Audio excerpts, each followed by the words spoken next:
रही स्टूडेंट्स, मैं एक बाकायदा FIA के लिए डेडिकेटेड सेशन स्टार्ट कर रहा हूँ जिसमें मैं टोटल जो पोर्शंस हैं वो इस्लामिक स्टडीज़ हो, पाकिस्तान अफेयर हो, FIA एक्ट हो, करंट अफेयर हो, एवरीडे साइंस हो, मैथ हो, इंग्लिश हो, इंशाअल्लाह मैं सारे लेक्चर्स की एक प्लेलिस्ट तैयार करूँगा, अपने चैनल पे भी अपलोड करूँगा। हमारी जो अकेडमीज़ हैं, जिस तरह मैंने एस अकेडमी बनाई थी, ICS institute for career studies भुआना में नवाज़ खालिद आरबी साहब की रहनुमाई में हम लोग चला रहे हैं, वहाँ पे GK के सेशंस भी। तो इन हमारे जितने भी फोरम्स हैं वहाँ पे जो चीज़ हम डिलीवर कर रहे हैं, मेरी कोशिश होगी कि इस रमज़ान के बाबरकत महीने में मैं आप लोगों को वो फी सबीलिल्लाह एक लेक्चर सीरीज़ की फॉर्म में आप सबको वो अवेल करते हैं। आज अपने पहले लेक्चर से पहला जो मेरा लेक्चर का टॉपिक है वो है अकायदे इस्लाम। अकायदे इस्लाम जो बच्चों है, सबसे पहले अकायद के हवाले से कि अकायद इस्लाम 5 हैं। अब अकायद किससे निकला, क्या मानी है, वो चीज़ आगे आएगी, मैं अपने टॉपिक में रहना चाहूँगा। अकायद इस्लाम बच्चों 5 हैं और 5 अकायद में से पहला तौहीद है, दूसरा ईमान बिल रसूल है, तीसरा ईमान बिल मलाइका, चौथा ईमान बिल कुतुब और 5वां ईमान बिल आखिरा है। ये पांचों के अंदर जितने भी 1 पेपर MCQs आते हैं, मैंने एक पूरा फ्रेमवर्क बना के एक डिटेल तरतीब के साथ इनको डिस्कस किया। तो पहला स्टार्ट करते हैं जी तौहीद। अकायद इस्लाम में पहला है तौहीद। तौहीद होना, तो तौहीद में पेपर में क्या आता है जिसकी कितनी इकसाम है। पहली किस्म है तौहीद फी ज़ात, यानी नबी की ज़ात को, अल्लाह की ज़ात को एक मानना। उसके बाद है तौहीद फी सफ़ात, यानी सफ़ात में अल्लाह को मानना, अल्लाह की सिफ़ात को मानना। और फिर है तौहीद फी इबादात, यानी इबादात सारी अल्लाह के लिए ही हैं। ये 3 इकसाम है तौहीद की। उसके बाद बच्चों पेपर में क्वेश्चन आया हुआ है कि कुरान पाक की कौन सी सूरत है जिसमें कहा गया कि शिर्क एक बहुत बड़ा जुल्म अजीम है, तो वो सूरत लुकमान है। उसके बाद बच्चों सूरत निसा जो है उसके अंदर कुरान में आता है कि किस सूरत में शिर्क के अलावा तमाम गुनाह माफ कर दिए जाएंगे। अल्लाह ताला ने ये हुक्म किस सूरत में दिया, सूरत निसा की सूरत है ये, ठीक है, उसमें अल्लाह ताला ने ये हुक्म फरमाया। तीसरा बच्चों 2 टर्मिनोलॉजी समझनी बड़ी जरूरी है, बड़ी जरूरी है, अल्लाह को मानने वाले और अल्लाह को ना मानने वाले। तौहीद का मतलब ही है। तो अल्लाह पाक को जो मानने वाले हैं उनके 3 नाम हैं, उनको मोहद भी कहते हैं, उनको हनीफ भी कहते हैं और उनको मोमिन भी कहते हैं, जो अल्लाह को मानते हैं। उसके अलावा जो अल्लाह पाक को नहीं मानते उनमें बच्चों एक मुल्हिद, दूसरा काफिर और तीसरा दहरिया। ये तीनों वो लोग हैं जो अल्लाह को नहीं मानते, इनको इन 3 नामों से पुकारा जाता है। उसके बाद बच्चों बुद्ध मत जो मजहब है वो अल्लाह ताला की ज़ात को सिरे से ही नहीं मानते, वो कहते ही नहीं है कि अल्लाह की ज़ात कोई मौजूद है। उसके अलावा जो ईसाई अकीदा है बच्चों, ईसाइयत अल्लाह को मानते हैं, वो अहले किताब हैं, लेकिन वो नबी ईसा को अफजल मानते हैं, ये आप सबको पता है। तो ये पेपर में MCQ आता है कि ईसाई मजहब किस अकीदे के पैरोकार हैं, वो अकीदा तस्लीत है बच्चों, ठीक है। उसके अलावा ये तस्लीत का मतलब क्या है, इसका मतलब होता है 3 से मुराद के खुदा, बाप और बेटा, ये 3 लोगों को मिल के इन तीनों की इबादत जो है वो करते हैं ईसाई मजहब के लोग। उसके अलावा बच्चों यहाँ तौहीद का जो मुतजाद है पेपर में अक्सर आता है, वो क्या है, वो है शिर्क। पेपर में आता है वो क्या है, शिर्क। ईद के बाद अगला जो टॉपिक है बच्चों वो है दूसरा जो अकायद इस्लाम का अकीदा, वो है ईमान बिल रसूल, अल्लाह पे ईमान, फिर नबी पे ईमान, रसूलों पे। अल्लाह ताला की यहाँ पे मैं नबी करीम सल्लल्लाहु अलैहि वसल्लम की ज़ात पे बड़े MCQs तो उनको डिफरेंट किया। ईमान बिल रसूल से क्या मुराद है बच्चों, कि अल्लाह के रसूलों पे ईमान, सब रसूलों पे, ना कि सिर्फ नबी करीम सल्लल्लाहु अलैहि वसल्लम पे। पेपर में सवाल आता है कि रसूल जो है उसका और मानी लगवी क्या है। पहला तो पेपर में आता है उसका मानी होता है पैगंबर। दूसरा पेपर में आता है रिसालत से क्या मुराद है, रिसालत से मुराद होता है पैगाम पहुंचाना। रसूल और नबी में बुनियादी फर्क क्या है बच्चों, रसूल वो है जिस पर किताब उतरी हो और नबी वो है जो पहले से मौजूद शरीयत जो है उसको आगे लेके चले, ठीक है। उसके अलावा हमारे पास फ़लस्तीन की जो सरजमीन है वो नबियों की सरजमीन है। पेपर में सवाल आता है कि अंबिया की सरजमीन किसे कहते हैं, फ़लस्तीन को। उसके बाद सबसे पहले नबी हज़रत आदम है और सबसे आखिरी नबी नबी करीम सल्लल्लाहु अलैहि वसल्लम। उसके अलावा बच्चों खालिस खुदा की, ये बड़े टेक्निकल 3 पॉइंट्स हैं, सब बच्चों ने समझने।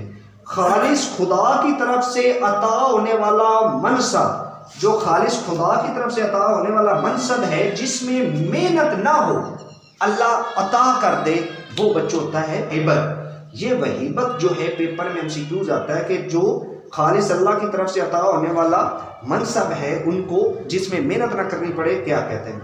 उसके बाद बच्चों वही का पेपर में मानी आता है कि वही का मानी क्या है, चुपके से दिल में डाल देना, ये वही का मानी।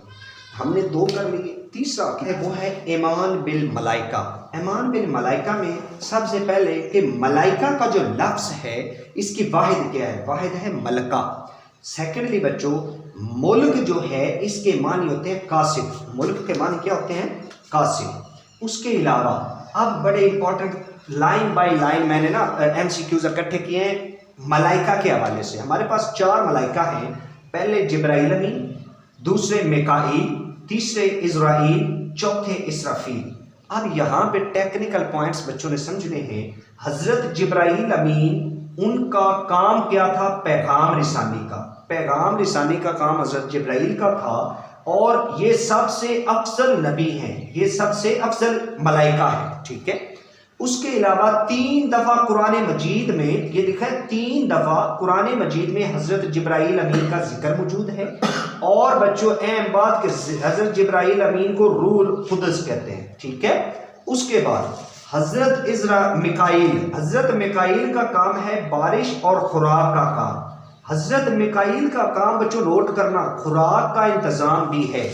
इसी वजह से हजरत ईसा को इस्लाम को यहूदी अफसल मानते हैं और मुसलमान हजरत जिब्राइल को अफसल मानते हैं। उसके बाद अगली अहम बात कि कुरान मजीद में 2 नबियों मलाइका का जिक्र है, वो सिर्फ और सिर्फ जिब्राइल अमीन और मिकाईल अलैहिस्सलाम है, ठीक है। उसके अलावा बच्चों इज़राइल का काम है मलकुल मौत, इसे कहते हैं मौत का फरिश्ता। और उसके बाद अगला है इसराफील अलैहिस्सलाम, जो क़यामत के रोज़ हमारा मुसलमानों का अकीदा है कि सूर फेंकेंगे।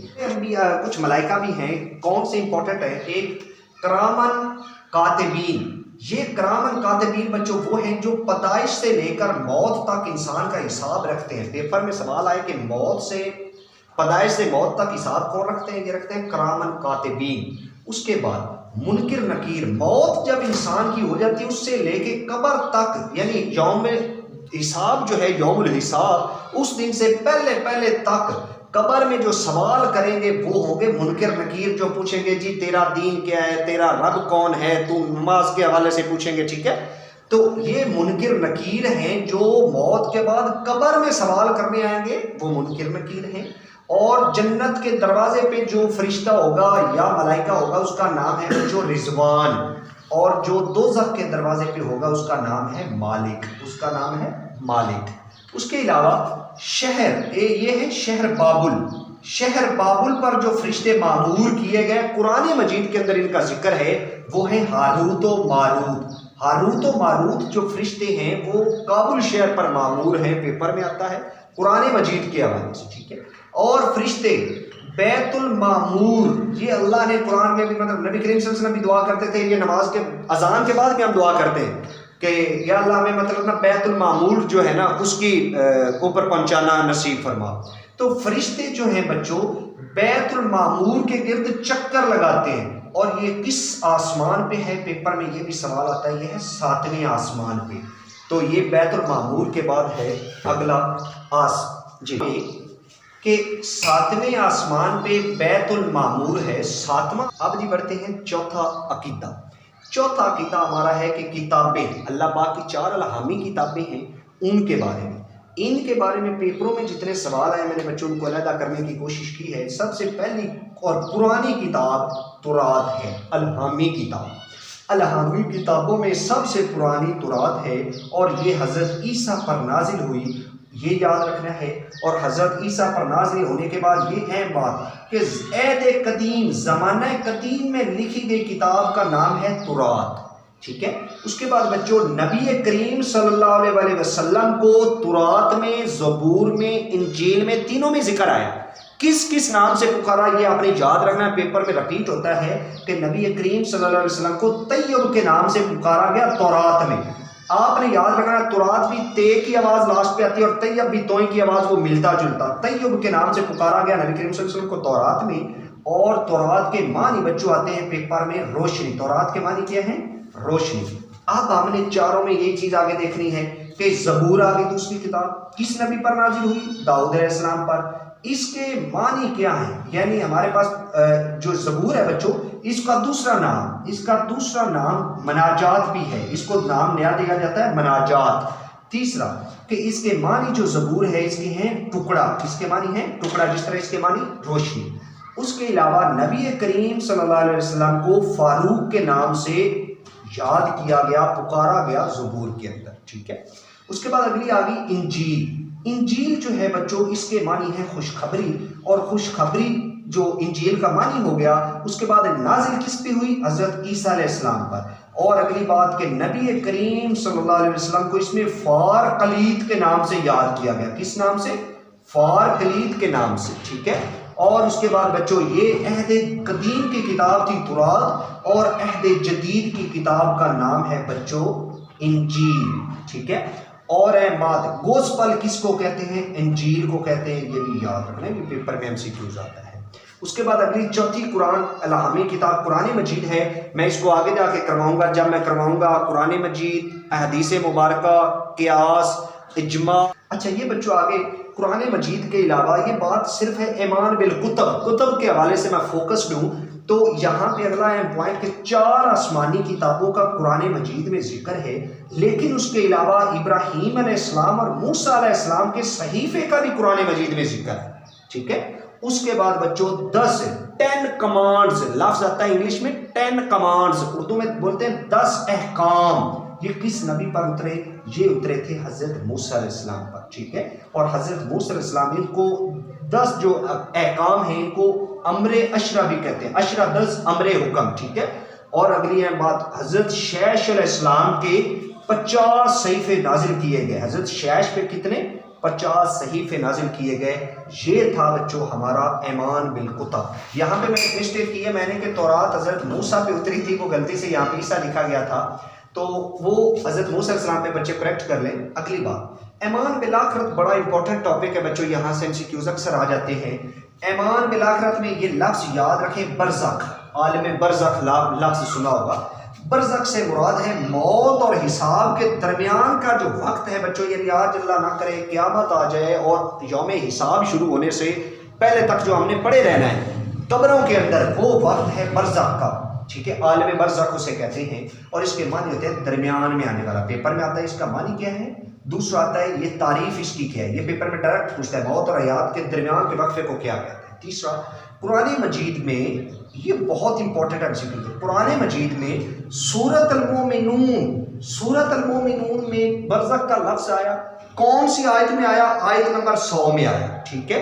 उसके अलावा बच्चों आखरत, नाम लफ्ज आखरत का टॉपिक था और उससे रिलेट करता था बरज़ख, पहले उसको देखा। अब आते हैं आखरत की तरफ। आखरत की दर्जा बंदी 3 तरह से की गई है। आखरत में अल्लाह ताला 3 ग्रुप्स बना के भेजेगा, 3 लोगों के डिवीजन्स करेगा। एक तो वो होंगे जो अहले ईमान होंगे, जो मोमिन होंगे, दूसरे वो होंगे जो बिल्कुल काफिर होंगे, और तीसरे वो होंगे जो मुनाफिक होंगे। ये 3 डिवीजन्स हैं। पेपर में आता है कि जी आखरत की दर्जा बंदी किन 3 टाइप्स में होगी, वो है मोमिन, काफिर और मुनाफिक।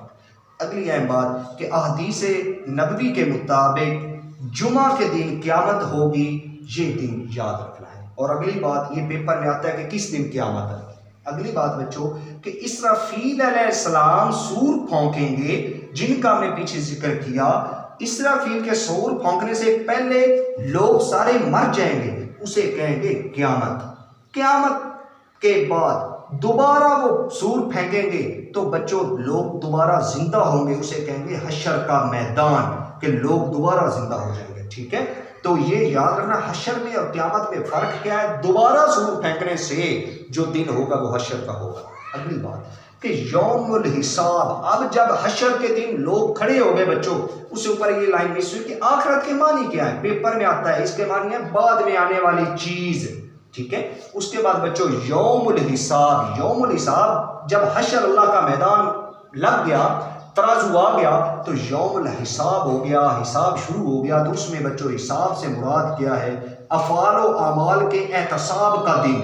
अब इस रोज इंसान के एहतसाब होंगे, तो यौमुल हिसाब से मुराद हिसाब का दिन है, एहतसाब का दिन है, ये याद रखना है। अगली अहम बात, 72 जगहों पे नबी करीम सल्लल्लाहु अलैहि वसल्लम ने 72 दफा यौमुल हिसाब के बारे में इशारे दिए। हिसाब के दिन से कहा गया कि डरे। अगली अहम बात, यौमुल कियामा, क्यामत का दिन। क्यामत का दिन से मुराद यानी हशर का दिन इसको कहते हैं। यौमुल कियामत का पेपर में डायरेक्ट मीनिंग पूछता है कि इस लफ्ज का मतलब क्या है। अगली अहम बात, यौमुल मुहीत। मुहीत होता है घेर के रखना, तो यौमुल मुहीत बच्चों इहाता करने वाला दिन। और उसके बाद यौमुल तलाक। तलाक का मतलब क्या होता है? इकट्ठा करने का दिन, ठीक है, इकट्ठा करने वाला। और यौमुल अजल। यौमुल अजल से मुराद है, कहते हैं ना अजल, मौत का मुकर्ररा वक्त। तो यौमुल अजल से मुराद है कि मुकर्ररा वक्त आने वाला, ठीक है। और उसके बाद मकाम महमूद। मकाम महमूद। अब जन्नत और दोज़ख पे जो क्वेश्चंस आते हैं मैंने उनको हाईलाइट करने की कोशिश की। पहली बात करते हैं इंसान को डरना चाहिए, वो है जहन्नुम। जहन्नुम के हवाले से पेपर में सवाल है। जहन्नुम के 7 दरवाजे हैं बच्चों। दूसरा, मैंने पीछे बता दिया, जहन्नुम के दरवाजे पे जो फरिश्ता होता है उसका नाम मालिक है। और उसके अलावा हाविया। हाविया चोटी है, खौफनाक तरीन जगह जहन्नुम की। और सऊद चोटी है जिसका जिक्र है कुरान मजीद में जहन्नुम की, ठीक है। उसके बाद अब बात करते हैं जन्नत की। जन्नत का पहला कदम जन्नत में हमारे नबी करीम सल्लल्लाहु अलैहि वसल्लम का जाएगा, ये याद रखना है। दूसरा, 150 दफ़ा जन्नत का जिक्र है कुरान मजीद में, ये याद रखना है। और अगली है बात, 6 सूरतों में अल्लाह ताला ने मोमिनीन से जन्नत देने का वादा फरमाया। तो ये अल्लाह के